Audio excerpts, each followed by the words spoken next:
Welcome back to Shemsuniverse. So today, guys, we're going to discuss the ascendant or rising sign for Gemini. So Gemini is represented by Mercury, which is the fastest moving planet in our known universe. So when it shows up in your rising sign position, this is like a subtype to your personality. So what this essentially means is that you have a sun sign, which is like your conscious self, what you aspire to be, what you aspire to always show people for your traits. You have your moon sign, which we've discussed. Your subconscious self controls 90% of your brain. It controls your emotional responses. It also controls how you interpret and perceive the world. This sign is how you actually conglomerate the two of those and actually apply the traits that they have in your own special way. So it's like a sub-wing type in what we'd say in psychology. So when you have the Gemini sign, this is really going to assist you in learning a lot of different things. It makes you a very, very quick-minded person who can be cunning, quite versatile, and very authentic if you choose to be. The Gemini is represented by the twins, of course. It means the good and the bad. So a lot of people that have this, there's literally two different types of Geminis in the ascendant type that I want to discuss today. The first archetype is the one that's very witty, very talkative, says everything that they know, and they're sort of like the warm-hearted person. They like to really communicate how they feel, how they think, and that's what really gives them fulfillment. And then there's the next type that is the more cold demeanored Gemini. These people, they tend to be a little more detached. People understand their analytical intelligence, but they rather learn about everything without sharing it, so they're very, very observant. They'll just look around an environment, and people will know what they're watching, but there's very little that they can do about it.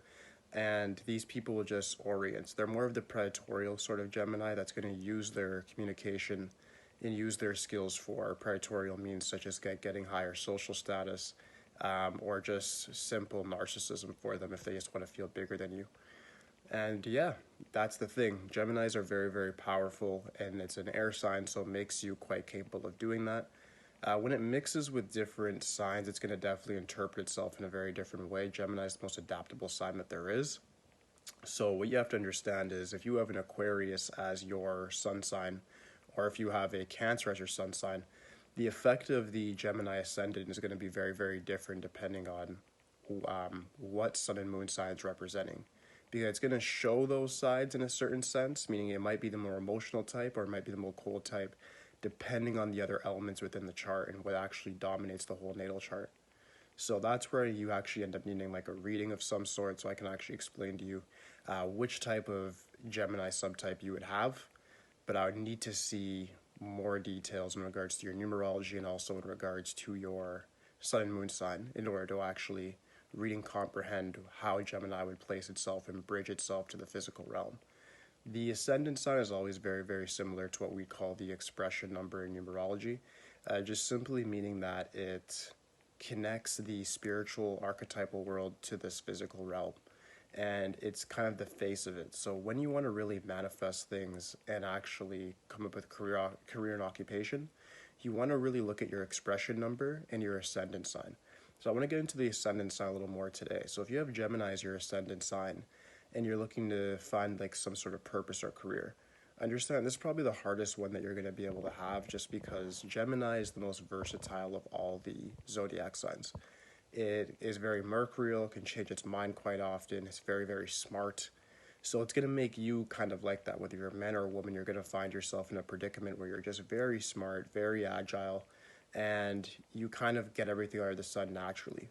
This will naturally, no matter what type of other elements you have in your chart, make you a jack of all trades, master of none. This is your biggest weakness, but your biggest strength.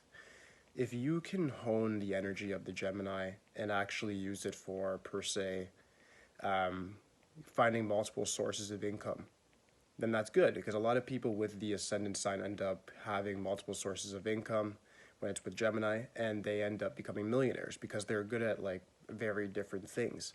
So they can be somebody who may have a job, also do stock trading, might also do YouTube, might also do writing of some sort. And that's the thing, they have all these businesses on top of the job they have, and then they end up becoming very, very successful. For me to give you a direct or list of career options like I do with the other zodiac signs for Gemini is very, very unfair and kind of minimizing the potential of the Gemini, and that's not good. It's not fair at all. The thing about it is you can do anything under the sun once you put your mind to it, and you guys can actually do 4 to 5 things at once. The key behind it essentially would just be to understand that you're able to do these things, understand your versatility, but don't overuse it and just research everything under the sun and not learn and master and specialize in something specific. The first thing you want to do is find out what your purpose is. Your purpose needs to be something that is a grand vision, something that wakes you up in the morning, and that you're able to say, okay, I'm going to be able to focus on this because my heart, my emotions are with it. So that's where you look at your moon sign, and then my mind is with it, and then that's where you look at your sun sign. And then you're going to look at your ascendant sign and see the way in which you're going to get it. So this is the manner in which you manifest, is the rising sign. This is what's going to make you actually rise in this world. So when you look at it from that perspective, you can then see that you may be somebody who is going to have maybe 5 different incomes that just because you just want to simply get rich, or you may be somebody that has a passion for something. And then the Gemini subtype, Gemini ascendant, will help you actually learn in ways in which to follow your passion. And you just have one singular career option or one singular purpose that you spend a lifetime on achieving. But you need to decide first what that is, because the most thing is that wealth is happiness and contentment. Once you find happiness, it doesn't necessarily have to be through money, but it's doing something that you find worthwhile. Working a 9-to-5 job at McDonald's is probably not worthwhile to most of us unless you're in high school. So you want to make sure that you're finding something that actually is going to bring you fulfillment and that you can go towards each day. Earl Nightingale said it the best: the day that you find out what you're after is the day you're pretty much successful. And you have to understand that you don't have to achieve something to be successful. As long as you're in the pursuit of it, as long as you understand it, that's when you are actually successful. But that should be it for the Gemini ascendant sign. If you guys do have any questions regarding it whatsoever, just please let me know in the comments. I just added my little piece of advice at the end for you guys, just in regards to finding purpose, career, occupation.